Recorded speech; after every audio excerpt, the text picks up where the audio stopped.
আমার ভাইয়ের অপেক্ষায় আমি থাকবো। তবে দাদা, যেদিন 14 বছর পূর্ণ হইব, একটা মুহূর্ত যদি তুমি দেরি করো, আমি আমার রাজ্যে মাথা থেকে আমি প্রাণে মরে যাব। ঠিক আছে ভাই, আমিও কথা দিলাম তোরে।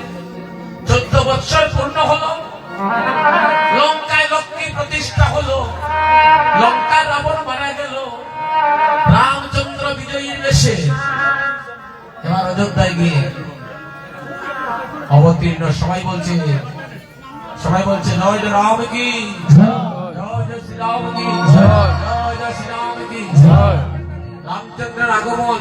রামচন্দ্র গিয়ে দেখলেন ভরত বনবাসীর বেশ ধরে ওই মাটিতে বসে রামচন্দ্রের চরণখানা, ওই পাদুকাখানা সেবা পূজা করে 14টা বৎসর রাজকার্য সেবা পূজা করে। ভরতের আত্মত্যাগ। রাম বললেন, অমর ভাইরে, ভাই এভাবে আত্মত্যাগ করলো, আমার ভাই আমার কাছে আজকে কিছু চা, আমি আমার ভাইকে দিতে চাই। আমি তোমাকে বরদান দিলাম, তুমি কি চাও ভাইয়ের কাছে বলো। বলে, দাদা গো, তুমি পরের জন্মে যদি আমায় জন্ম দাও, আমায় বন্ধু করে জন্ম দিও। দাদা বন্ধু করে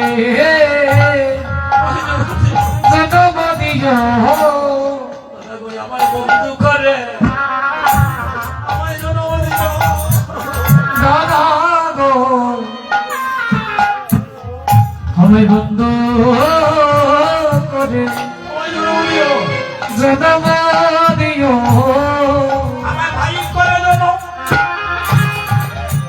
জন্ম দিও না গো, দাদা গো বন্ধু করে আমায় জন্ম দিও। আমায় ভাই করে জন্ম দিও না গো, বন্ধু করে